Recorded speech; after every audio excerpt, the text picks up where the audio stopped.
Kalau kita dah letak sutrah tapi masih lagi ada orang dia lalu juga, bagaimanakah keadaannya? Baik, sunat hukumnya orang yang sedang semayang menggunakan penghalang ataupun sutrah, bila orang nak lalu juga dekat dengan dia, sunat dia menahan orang itu.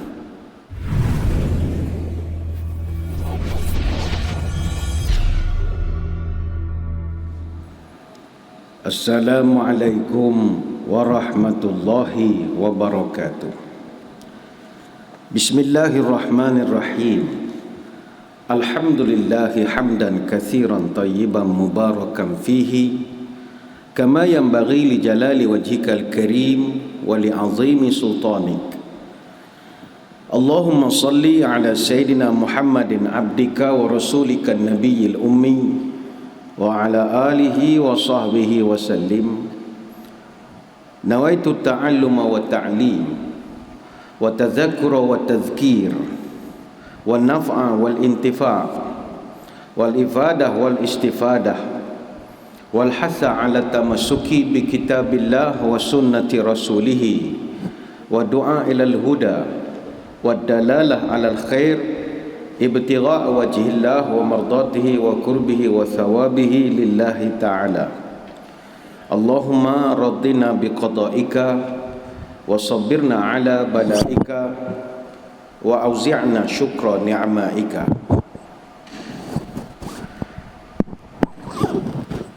Ya Allah, jadikan kami redha dalam menerima ketentuan-Mu, jadikan kami sabar dalam menerima ujian dari-Mu, dan bimbinglah kami untuk sentiasa syukur kepada nikmat-Mu. Bagi memula dan memuliakan pertemuan ini, marilah kita membaca Ummul Kitab. Moga-moga ada keberkatan. Rabbana taqabbal minna bisiril Fatihah.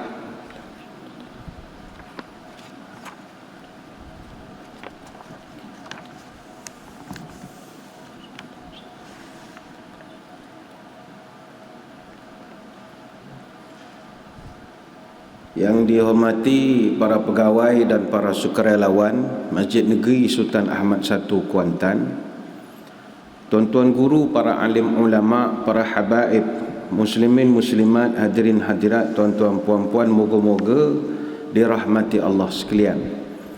Syukur kita kembali bertemu dan bergabung di dalam program Minda Imam Besar, kuliah duha perdana yang dibawakan oleh Pusat Kutipan Zakat Majlis Agama Islam dan Adat Resam Melayu Pahang.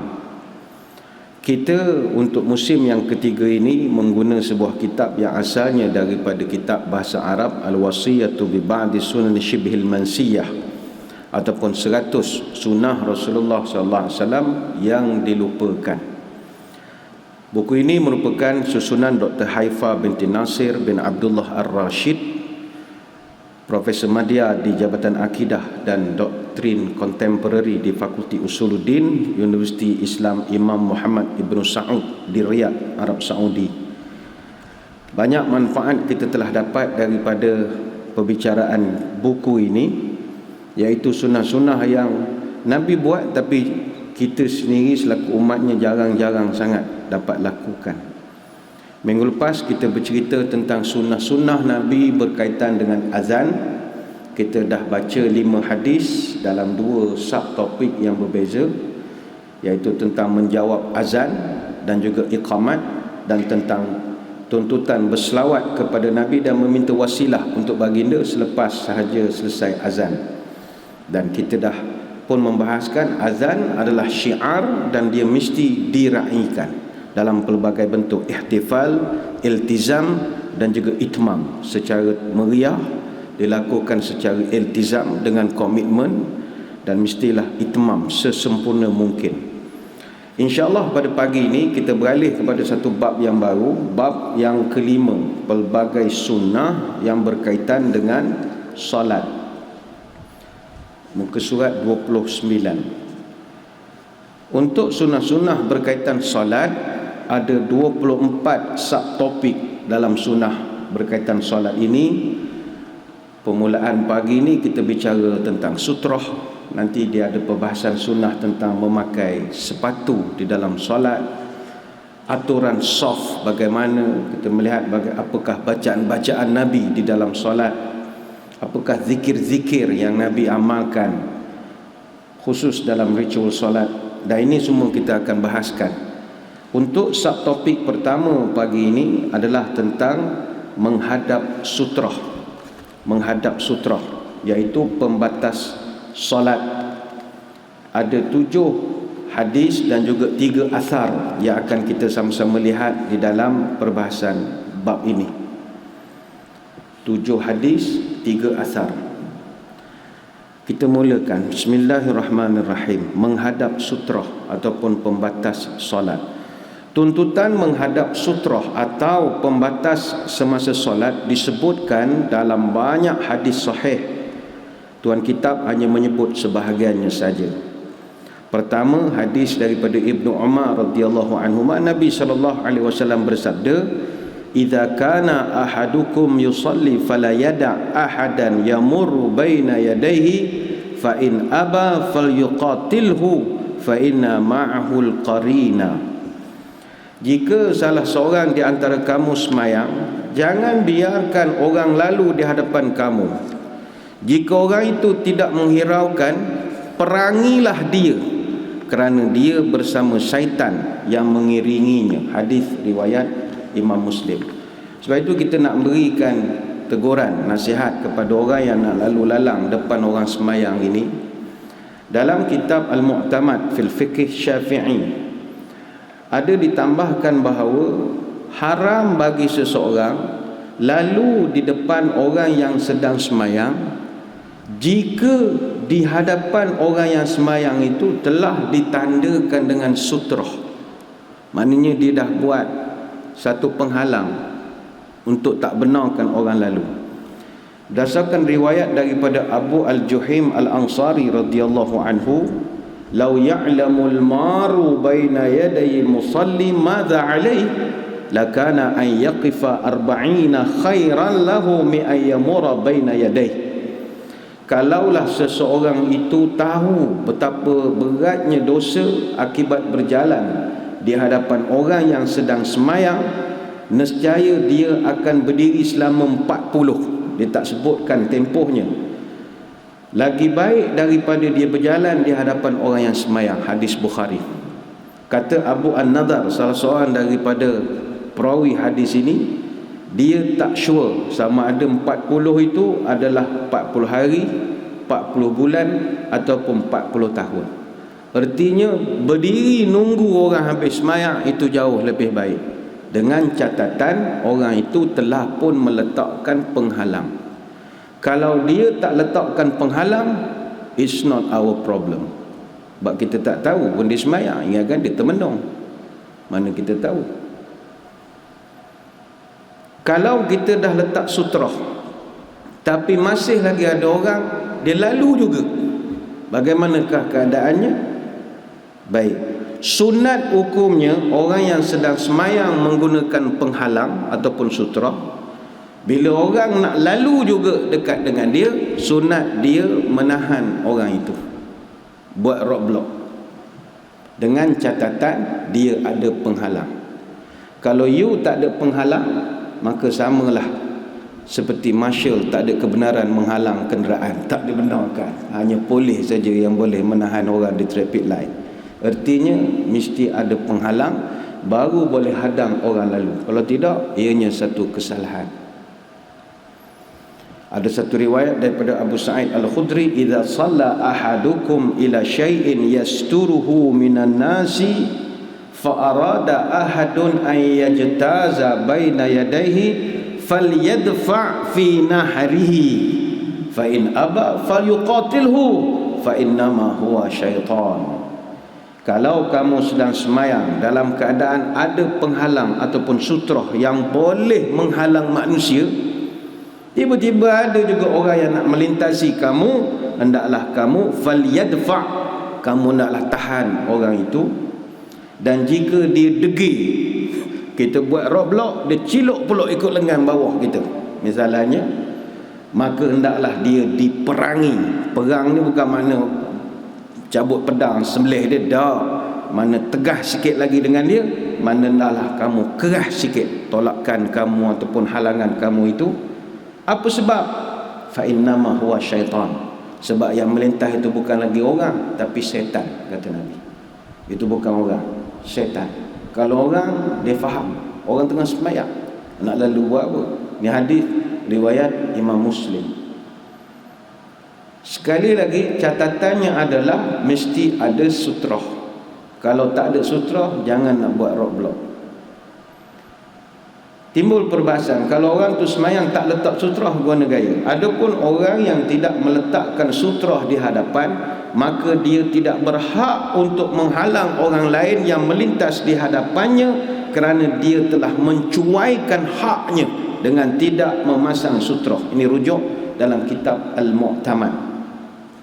Timbul persoalan yang sering ditimbulkan, kalau kamu datang masjid semayang berjemaah ngantuk imam, kena tak letak sutrah? Ini selalu orang tanya soalan. Jawapannya tidak. Kalau datang semayang di masjid, semayang subuh, semayang zuhur, semayang jumaat, semayang apa, itu tak perlu.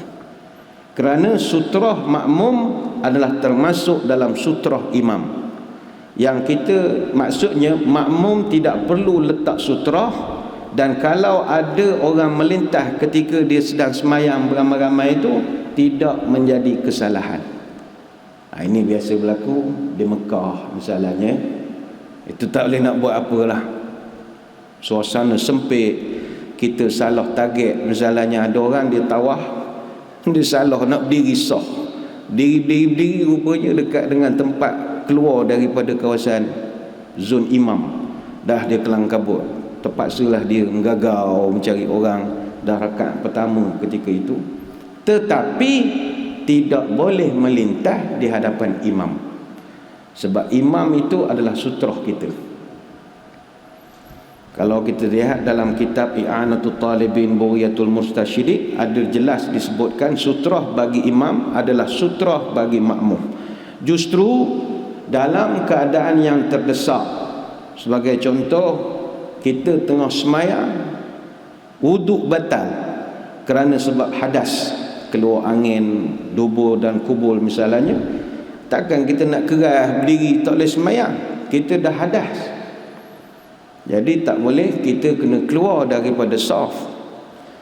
Maka dalam keadaan terdesak, disebabkan terbatalnya wuduk dan terpaksa melalui laluan makmum yang lain untuk kita nak mengambil wuduk semula di belakang, dan tidak ada jalan lain, maka boleh lalu dan tidak boleh dihalang oleh makmum.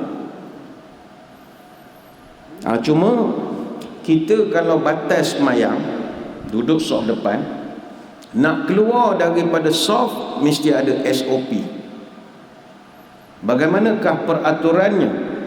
Hadis daripada Aisyah radhiyallahu anha, "Idza ahdatha ahadukum fi salatihi falyakhudh bi anfihi thumma liyansarif."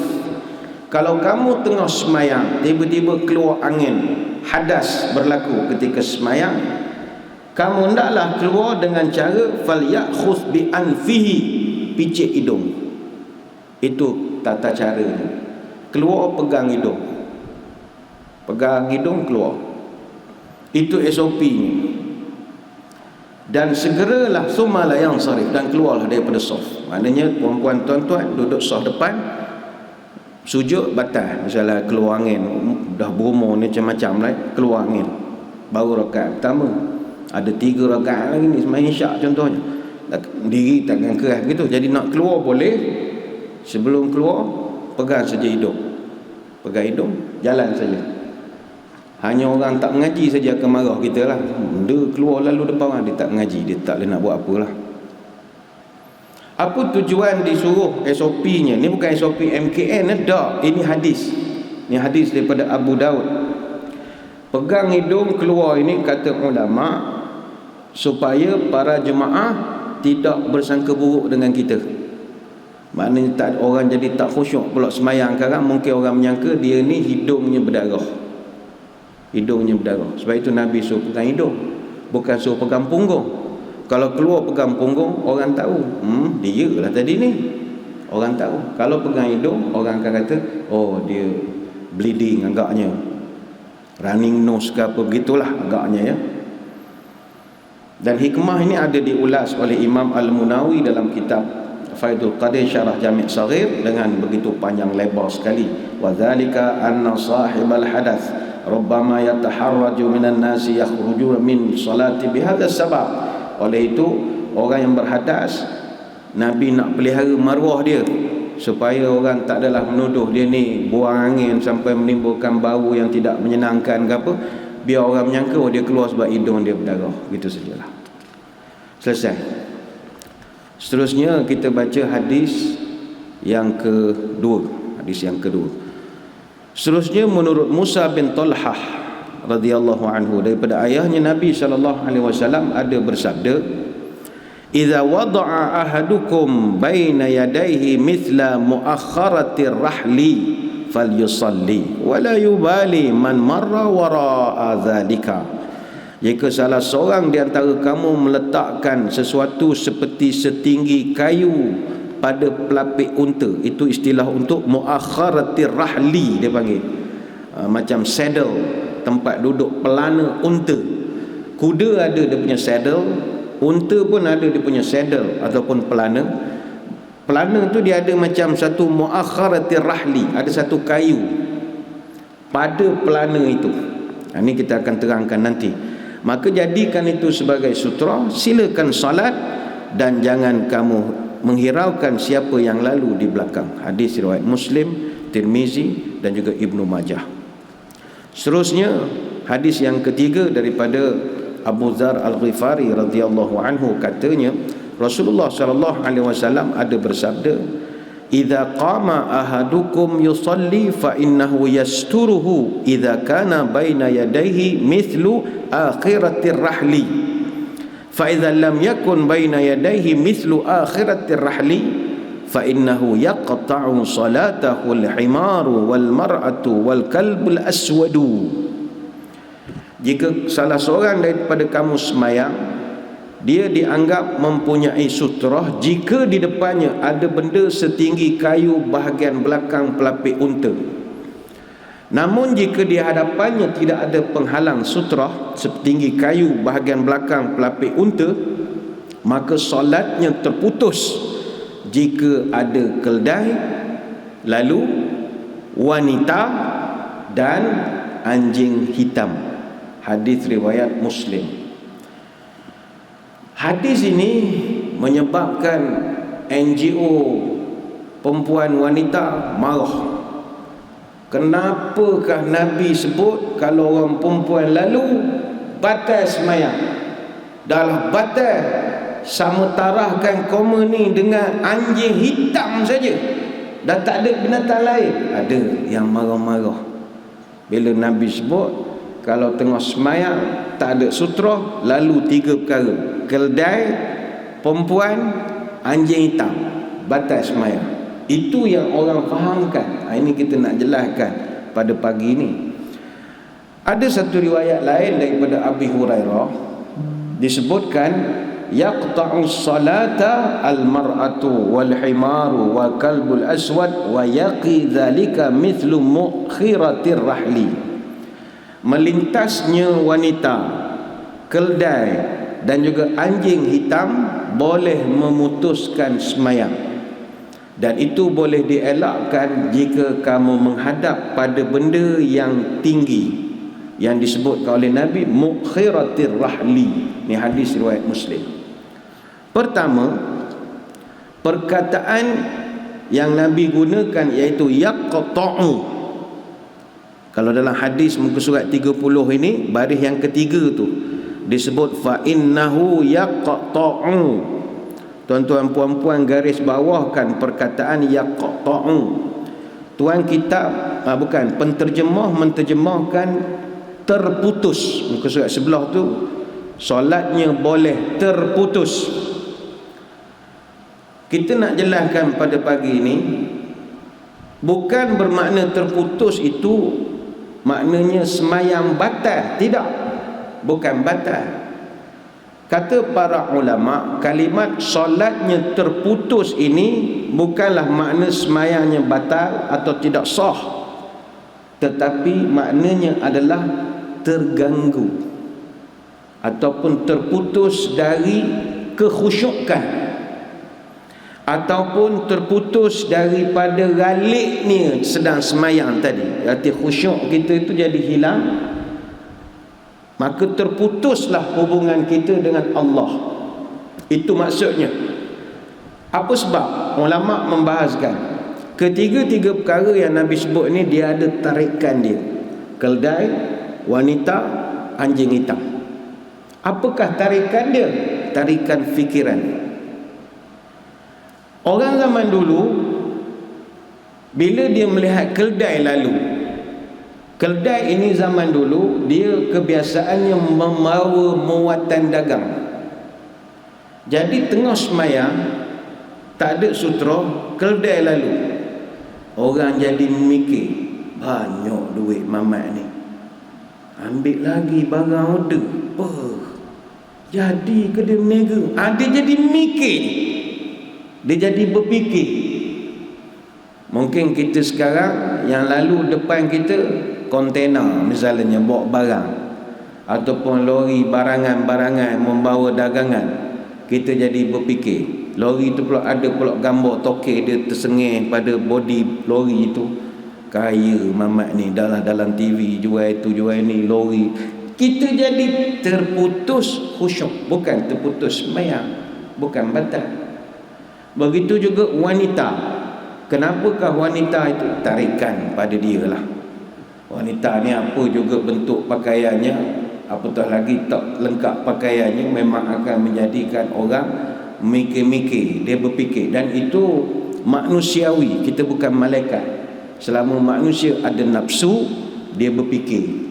Lawa, cantiknya, nampak muda, benda-benda begitulah akan bermain dalam fikiran dia. Itu yang makna semayang atau solat terputus, bukan batal. Dan anjing hitam ini, anjing hitam ni dia ada kena-mengena dengan jelmaan syaitan. Ini sabit dalam banyak hadis. Ada satu riwayat, mabalul aswadi minal ahmari minal asfari minal abyad. Kata Abdullah bin Samit radhiyallahu anhu, aku bila dengar hadis bila Nabi sebut orang perempuan keldai dengan anjing hitam lalu jadi semayang rosak, aku tanya kepada Abu Zar, mabalul aswad, bapa anjing hitamnya Nabi sebut? Kenapa tidak sebut ahmar, asfar, abyad? Kenapa Nabi tak sebut anjing yang warna merah, anjing warna kuning, anjing warna putih? Kenapa anjing hitam saja, spesifik? Maka jawab Abu Zar, ya bna akhi, wahai anak saudaraku, sa'altu Rasulullah sallallahu alaihi wasallam kama sa'altani.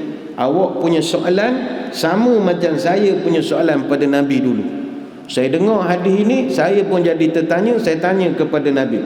Maka Nabi menjawab, al-kalbul aswadu syaitanun.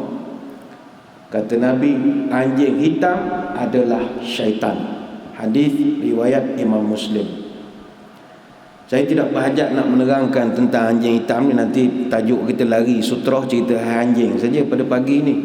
Tapi ini ada perbahasan-perbahasan daripada para ulama.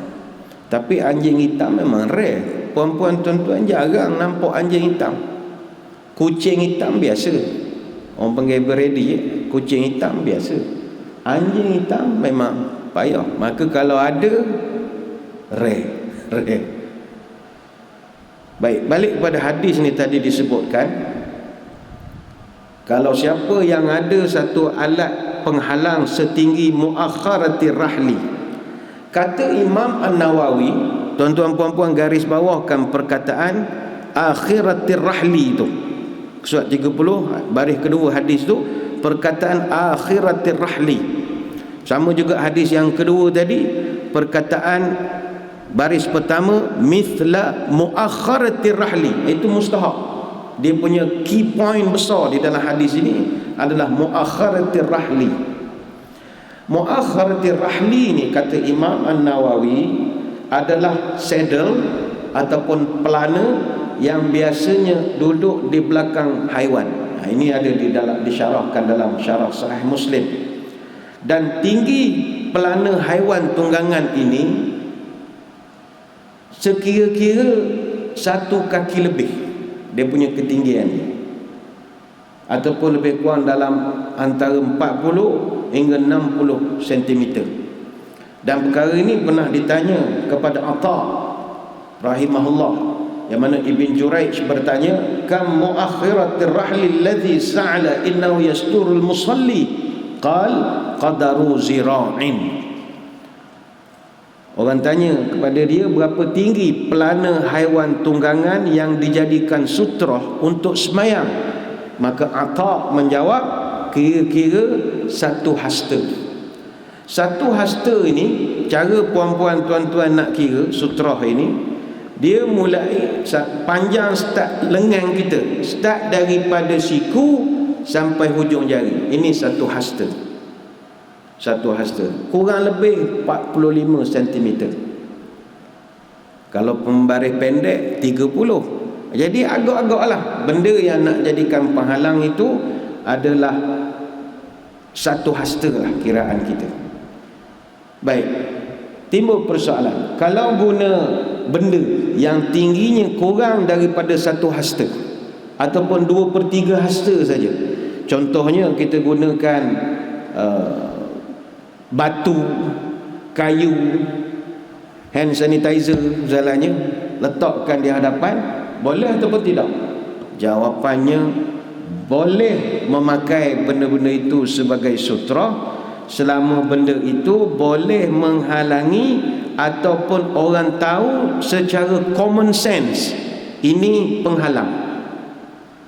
Ini penghalang. Orang tengok, orang tahu ni dia nak halang orang lalu, nak membataskan orang. Ini adalah pendapat Sa'id bin Jubair, Al-Auza'i, Imam Ahmad Asy-Sya'bi dan juga Imam Nafi'.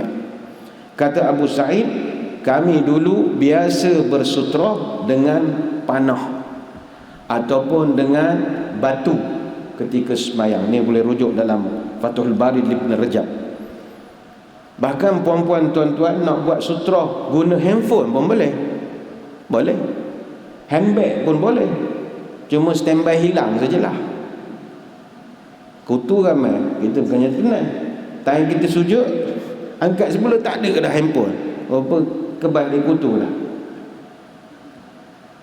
Baik itu macam sekarang sutra, ni saya bawa contoh. Kita di Masjid Negeri Sultan Ahmad 1, kita dapat sumbangan daripada pihak BSN, Bank Simpanan Nasional, jiran kita sebelah ni. Dia beri hadiah kepada jemaah kita. Benda ni kita ada letak, ada standby. Haram sekali orang guna. Orang pun tak tahu apa kerja benda ni. Ni dah terangkan, bolehlah guna lepas pada ni. Ni namanya sutra. Banyak di pasaran pun ada jual. Tapi sebab benda ni dia tak mesra mobile, benda tak boleh lipat-lipat, malas orang bawa kulu kili. Banyak masjid yang saya pergi dah pun menyediakan sutra begini. Tapi ialah knowledge tentang sutra ni agak kurang. Jadi inilah bendanya, ada jual di pasaran. Kalau tak ada benda ni pun boleh gunakan apa sahaja benda-benda. Tapi nanti saya akan terangkanlah. Ada do's and the don't juga. Ada benda yang kita tak boleh guna dan ada benda yang boleh digunakan. Baik, seterusnya kita baca hadis. Baca dulu, nanti kita akan syarahkan. Hadis yang keempat, Ibnu Umar radhiyallahu anhuma berkata, kana Rasulullah sallallahu alaihi wasallam idza kharaja yaumal 'idi amara bil harbati fatud'u baina yadayhi fayusalli ilaiha wan nasu wara'ahu wa kana yaf'alu dhalika fi safar faman thumma ittakhadhaha al umara'u. Jika Nabi berangkat pada hari raya, baginda akan perintahkan supaya tombak dipacakkan di hadapannya. Baginda sembahyang menghadapnya bersama makmum di belakang. Baginda turut melakukan seperti ini semasa bermusafir.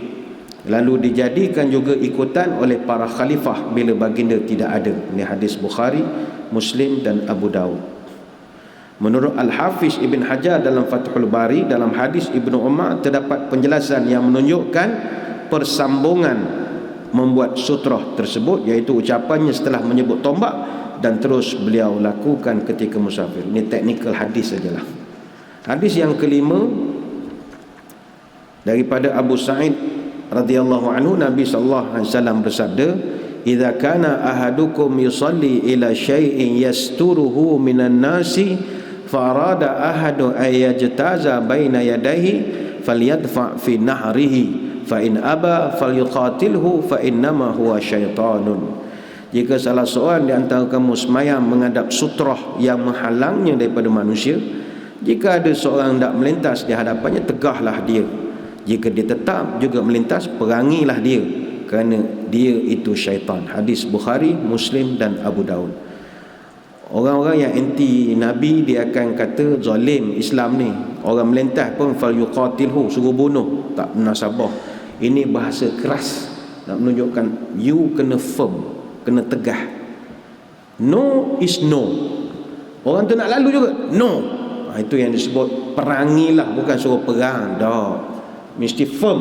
Jangan elah lalulah, tak boleh. No is no. Sebab kita sedang semayang dan kita letak penghalang. Hadis ke-6 dari Sahal bin Sa'ad, katanya, kana baina musalli Rasulullah sallallahu alaihi wasallam bainal jidari mamarru syatin. Jarak antara tempat semayang Nabi dengan dinding. Ini salah satu daripada penghalang dalam semayang adalah dinding. Betul, cari dinding. Tapi jaraknya adalah jangan lapang sangat. Jaraknya seukuran laluan kambing. Jadi tuan-tuan perempuan sehingga semayang di RNR ke di Surau Petronas mana-mana, cari dinding kalau tak ada sutra. Tapi jangan terlampau rapat, kan tak boleh sujud pula macam semayang jenazah. Dan jangan jarak sangat. Orang faham. Jadi cari jarak yang kira-kira bolehlah kambing lalu. Kambing seukuran laluan kambing. Hadis Bukhari dan Muslim. Dan hadis yang ketujuh daripada Sahal bin Abi Hasmah, telah sampai berita kepadanya bahawa Nabi pernah bersabda, idza shalla ahadukum ila sutratin falyadnu minha la yaqta'u syaitanu alaihi salatahu. Jika salah seorang di antara kamu semayang menghadap sutra, hendaklah dia mendekatinya sehingga syaitan tidak memutus solatnya. Tapi dekat, jangan macam semayang jenazah, kira-kira laluan seekor kambing. Hadis riwayat Abu Daud dan juga An-Nasai. Seterusnya kita akan melihat pula pendapat daripada salaf dan keseriusan mereka untuk menghadap sutra. Yang ini ada 3 asar. Apa makna asar? Asar ini secara umumnya, al-asaru ma jaa an ghairi Nabi sallallahu alaihi wasallam min as-sahabati aw tabi'in aw tabi'it tabi'in aw man dunahum. Ta'rif asar ni ada banyak, tapi umumnya asar ni adalah segala kata-kata, ucapan yang datang selain daripada Nabi sallallahu alaihi wasallam, yang merupakan ucapan para sahabat, tabi'in ataupun generasi selepas mereka. Itu kita panggil asar. Baik, pertama asar daripada Ibnu Umar radhiyallahu anhu. Kata Ibnu Umar, ada 2. Idza shalla ahadukum falyusalli ila sutratin wal yadnu minha kailan yamurru syaitanu amamahu. Jika kamu semayang, hendaklah menghadap sutrah dan mendekatinya agar syaitan tidak lalu di hadapanmu. Ini riwayat Ibnu Abi Syaibah dalam Musannaf. Yang kedua daripada Nafi', maula kepada Ibnu Umar. Maula ni dia bekas pekerja ataupun bekas khadam Ibnu Umar. Katanya, kana Ibnu Umar idza lam yajid sabilan ila sariyatin min sawaril masjid qala li wallini dhahraka. Ibnu Umar kalau tak jumpa tiang masjid untuk dijadikan sutrah, maka dia akan beritahu kepada saya, pusing belakang, punggung ala ke saya, awak jadi sutrah. Ini riwayat Ibnu Abi Syaibah dalam Musannaf. Bila kita sebut perkataan Ibnu Umar, ni don't play. Anak kepada Umar Al-Khattab, dan orang gelarkan Ibnu Umar ni potostate Nabi. Dia segala pelakuan Nabi dia tiru. Lepas tu kalau dia buat sesuatu, orang kata ini mesti ditengok Nabi buat. Ini Ibnu Umar punya kehebatan dia. Nanti saya akan terang, bolehkah kita suruh isteri kita jadi sutrah ni, saya akan terangkan mana ada sempat masa sekarang. Asar yang kedua, asar Qurrah bin Iyas bersama Umar Al-Khattab. ra'ani Umar wa ana usalli baina stuwanataini fa akhadha bi qafai fa adnani ila sutratin fa qala salli ilaiha. Dahulu Umar melihat aku semayang di antara dua tiang. Dia kemudian menarik bahu aku dan mendekatkanku kepada sutrah dan berkata, semayanglah dengan menghadap dia. Ini riwayat Bukhari dengan Fathul Bari secara mu'allaq dalam bentuk aktif dan oleh Ibnu Abi Syaibah. Menurut Al-Hafiz Ibn Hajar dalam Fathul Bari, tindakan Umar menarik kurah ini tadi supaya solatnya menghadap betul kepada sutrah. Dan athar yang ketiga daripada Ibn Mas'ud katanya, arba'un minal jafai fa dzakara minha an yusalli rajulu ila ghairi sutrati. Ada 4 perkara yang menunjukkan perbuatan yang sia-sia. Antara yang disebut oleh baginda adalah seorang yang solat dengan tidak menghadap sutrah. Ini huraian para ulama, ada disebutkan di sini. Ini saya tak uraikan sebab kita nak syarah dengan cara yang mudah sikit. Umumnya muslimin muslimat sekalian, sutrah ini ada dibahaskan di dalam kitab-kitab fiqh. Dalam kitab fiqh manhaji misalnya ada bab perkara-perkara sunat berkaitan dengan sembahyang, dan antaranya adalah sutrah. Sutrah ini bahasa mudah maknanya sekatan. Kita buat satu sekatan, tanda pemisah antara kita dengan orang yang lalu lalang.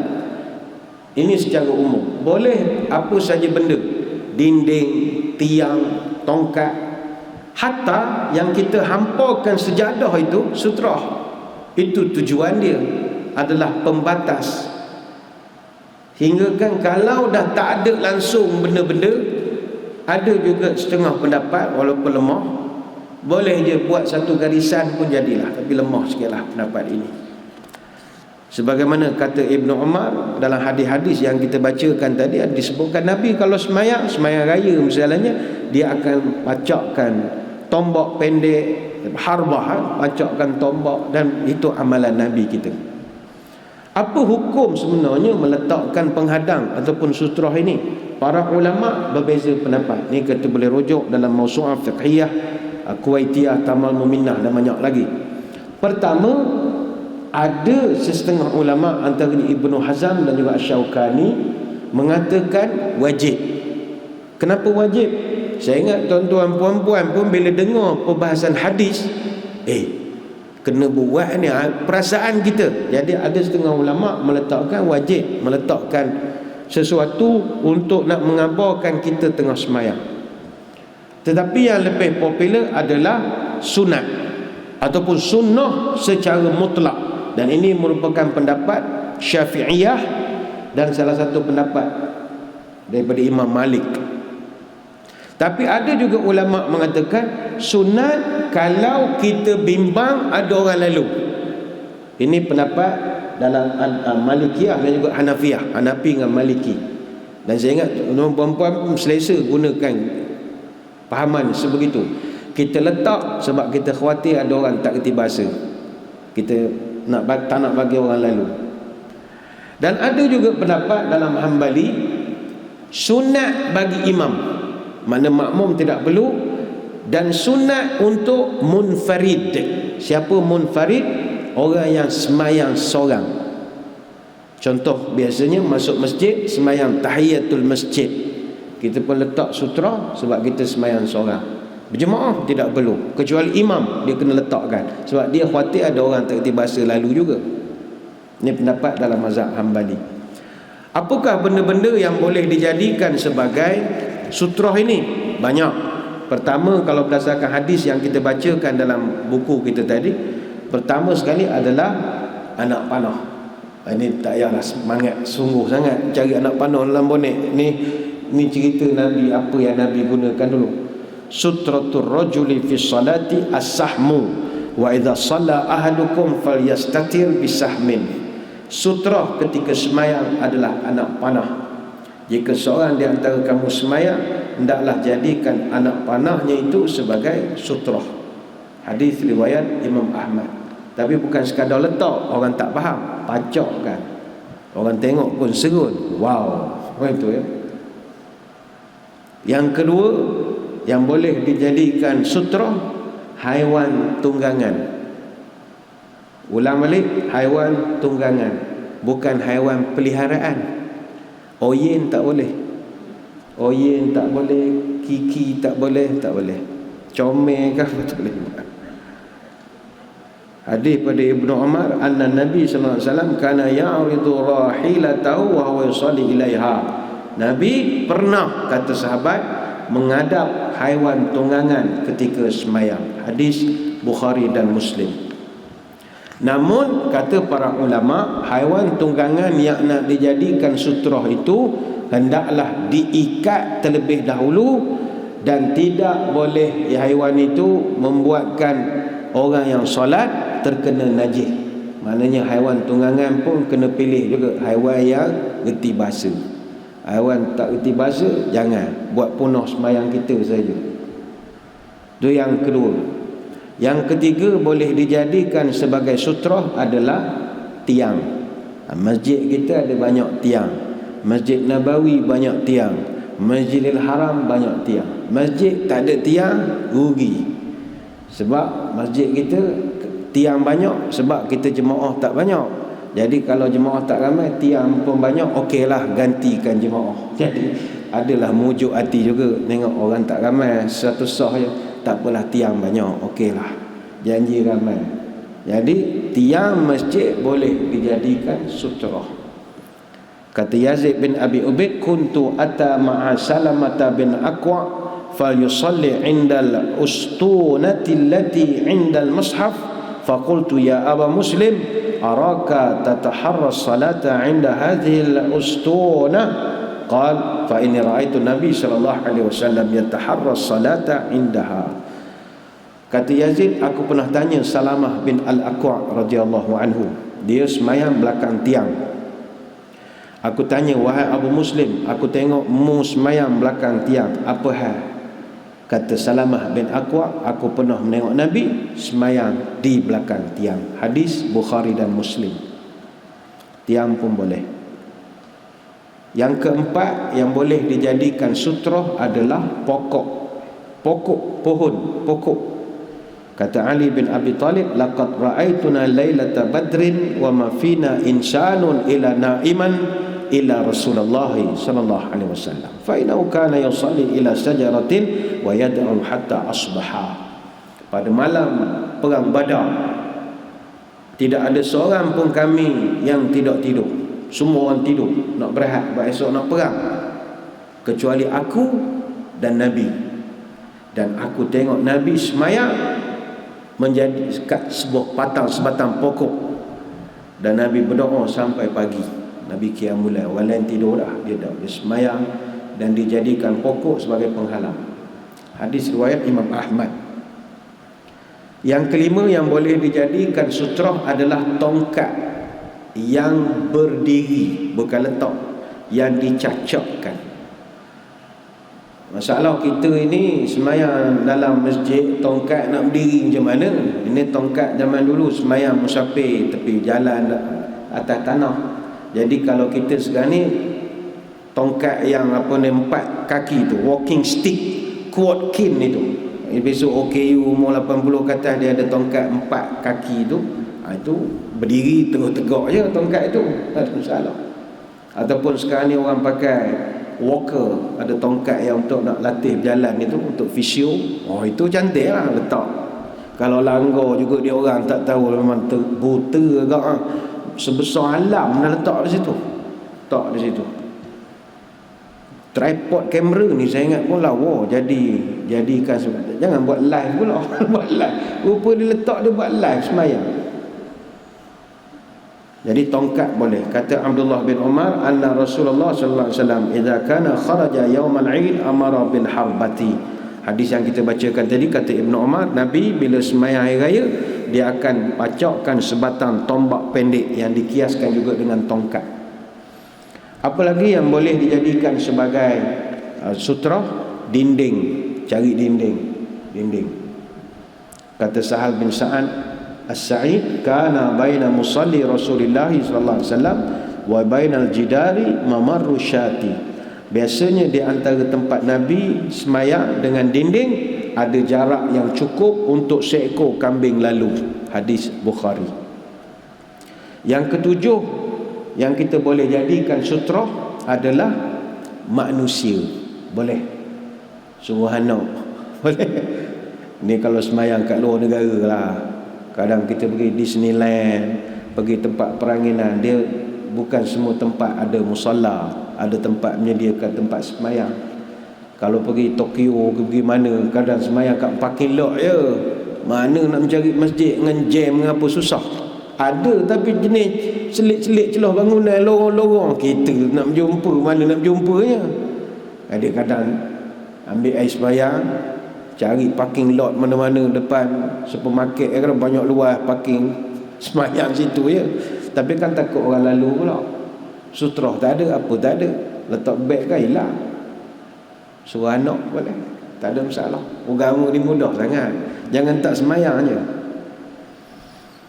Maka kiahnya kalau benda yang tingginya sekitar 2/3 hasta pun sah dijadikan sutra, maka bersutrah dengan yang lebih tinggi daripada itu sudah pastilah lagi bagus, lagilah dibenarkan.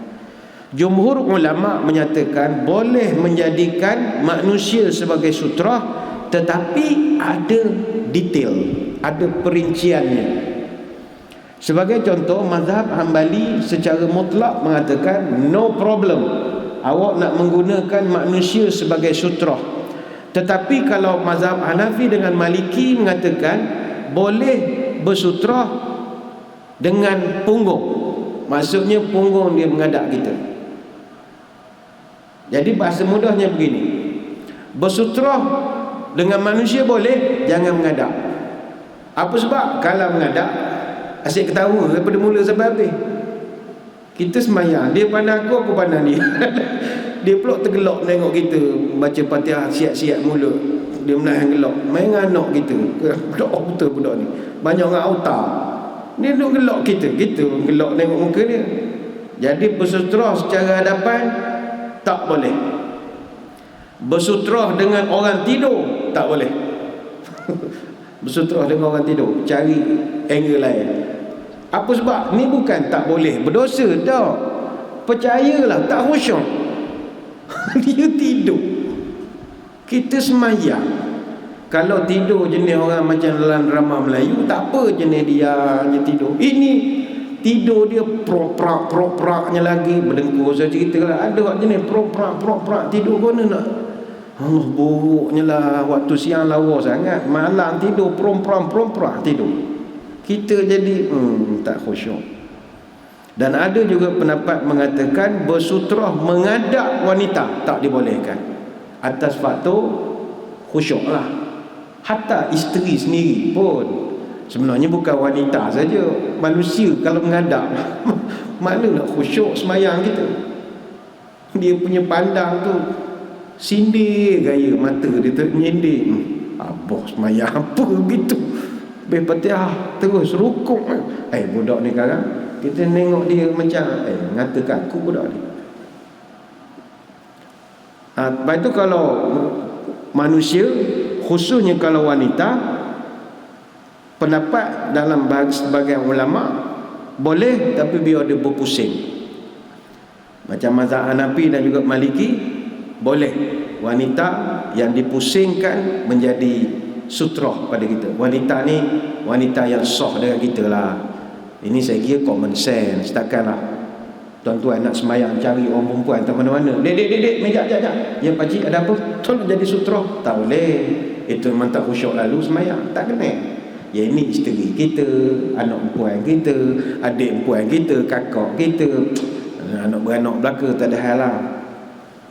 Tetapi ada juga setengah pendapat yang mengatakan haram. Ini sebab takut, yalah orang lelaki-lelaki payah nak basuh banyak makan pelik-pelik ini, dia tak kira korang, asal benti je dia gerang semua. Jadi itu tak payah. Ringkasnya, boleh bersutrah kepada manusia selama mana orang itu tidak menyebabkan solat kita teralih ataupun tersibuk fikiran kita kerana kemunculan dia. Dan jangan letak cucu lah jadi sutra pun tak khusyuk juga. Berdoa je kali panjatnya kita kan. Letak cucu. Kita sujud sedar duk atas tengkok dah. Sutra apa begini? Yang ini common sense. Tapi takkanlah tak ada benda lalu nak letak. Takkan sampai nak letak orang. Mungkin ianya berlaku dalam suasana kita dia overseas lah biasanya. Dan ada benda-benda yang tak boleh dijadikan sutra. Pertama sekali kata ulama ni yang popular lah. Nombor satu, garisan. Garisan tidak boleh dijadikan sebagai sutra. Walaupun hadisnya ada, tapi hadisnya lemah. Lemah kerana chain of narratornya ada dua orang di dalam periwayat hadis itu yang majhul, yang kita tak tahu background dia ni. Dia ni siapa? Ini kalau nak terangkan agak teknikal perkara ni ya. Namun jumhur ulama mengatakan bahawa boleh bersutrah dengan garisan kalau kita tidak jumpa apa-apa benda langsung yang berketinggian 2/3 hasta ataupun 1 hasta ataupun lebih.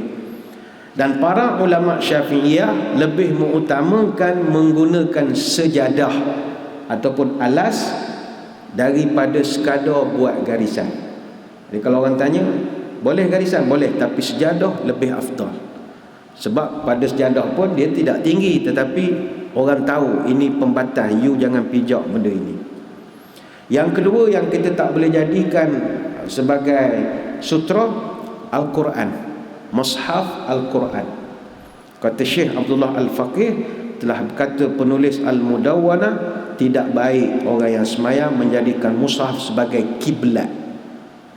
Dia kemuliaan dia lain, dia at par kemuliaannya, maka bukan itu fungsi dia. Yang ketiga, tidak boleh dijadikan sutra segala benda yang menyerupai penyembahan berhala ataupun boleh membangkitkan fitnah. Contoh, batu besar buatkan sebagai sutra.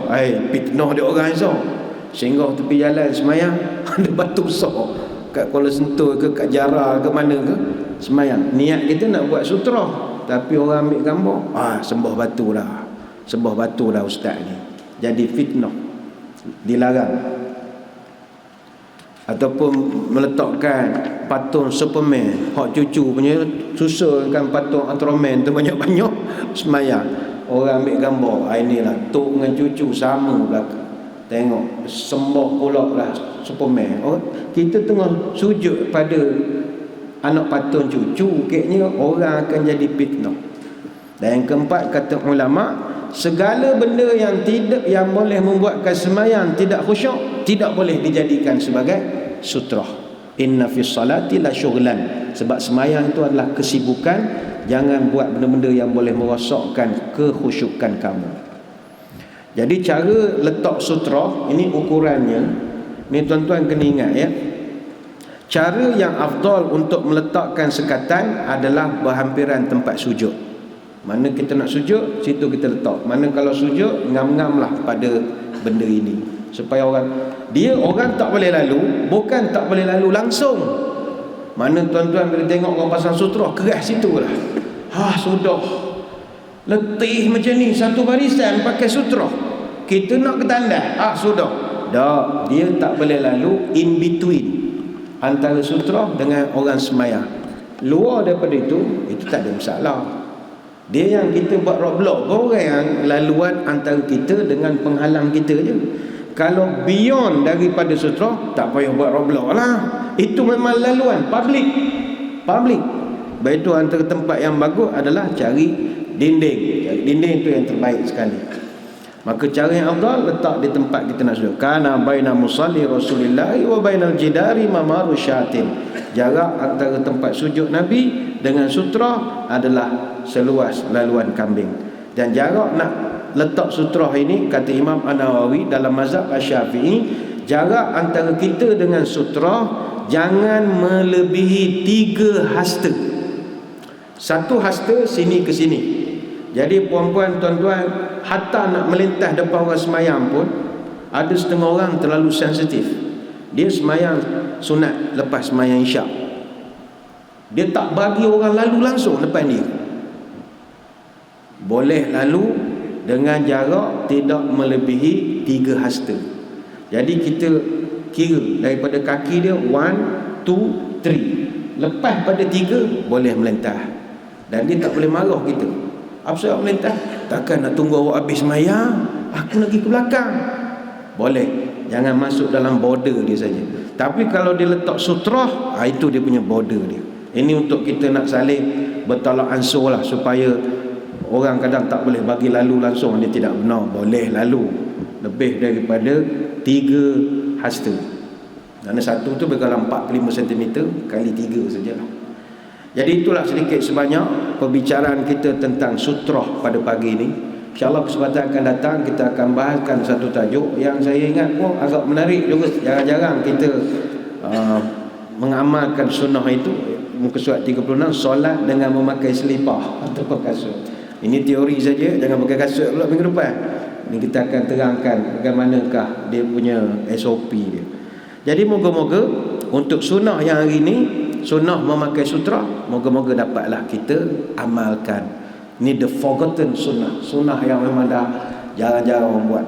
Jadi lepas ni nak semayang, letaklah sesuatu untuk menjadi penanda ini wilayah saya, sunat hukumnya. Sekadar itu pertemuan kita pada pagi ini. Pada malam ni kuliah mingguan saya tak dapat diadakan kerana kita nak memberi laluan. Ini kita nak mewawarkan kepada seluruh muslim dan muslimat, mesti mau datang malam ini. Malam ni kita nak mencari berkat. Apa sebab malam ni kami di Masjid Negeri akan buat satu festival ataupun haflah, kita panggil Maulid Barzanji. Malam ni kita mengundang 4 orang qari. Ni qari jago-jago semualah. Datuk Haji Ahmad Faizul, kita sebut jemput Ustaz Muhammad Izan Idris, kita jemput Ustaz Zul Hashimi, kita jemput Ustaz Fazli Ishaq. Mereka akan membaca pada malam ini kitab Barzanji, Al-Jannatu wa na'imuha sa'dun lima yusalli wa yusallim. Jadi tuan-tuan puan-puan duduk belakang, tak ada kerja, Allah tu je lah kerja daripada mula sampai habis. Allah Allah Allah Allah Allah Allah. Seronok dengar puji-pujian pada Nabi. Dan kita bukan berjanji saja, ada pentausiah. Kita jemput Al-Fadhil Ustaz Muhammad Safri daripada Muazzam Shah. Dia akan terangkan sejarah berjanji, apa benda yang kita bacakan. Jadi jangan lupa untuk rebut peluang ini. Malam ini lepas maghrib di Masjid Negeri Sultan Ahmad 1 Kuantan. Ambil peluang, ni jarang-jarang dapat diadakan. Sekadar itu kita tutup pertemuan kita dengan doa, moga majlis kita diberkati ilahi. A'udzubillahi minasyaitonirrajim. Bismillahirrahmanirrahim. Allahumma in kana rizqina fis sama'i fa anzilhu wa in kana fil ardi fa akhrijhu wa in kana mu'siran fayassirhu wa in kana haraman fatahhirhu wa in kana ba'idan faqarribhu bihaqqi duhaika wa bahaika wa jamalika wa quwwatik wa qudratika atina ma ataita ibadika salihin. Ya Allah, kalau rezeki kami masih di langit, turunkanlah.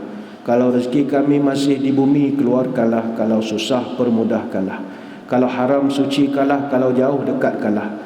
Berkat waktu duha ini, berkat kecantikanmu, berkat keindahanmu, kekuatanmu, kekuasaanmu, limpahkanlah pada kami segala yang telah engkau limpahkan pada hamba-hambamu yang soleh. Subhanakallahumma bihamdika nasyhadu an la ilaha illa anta nastaghfiruka wa natubu ilaik. Wassallallahu ala sayyidina Muhammadin wa ala alihi wa sahbihi wa baraka wasallam. Walhamdulillahi rabbil alamin. Wabillahi taufiq wal hidayah. Assalamualaikum warahmatullahi wabarakatuh. Wallahu a'lam. Selamat bersutrah.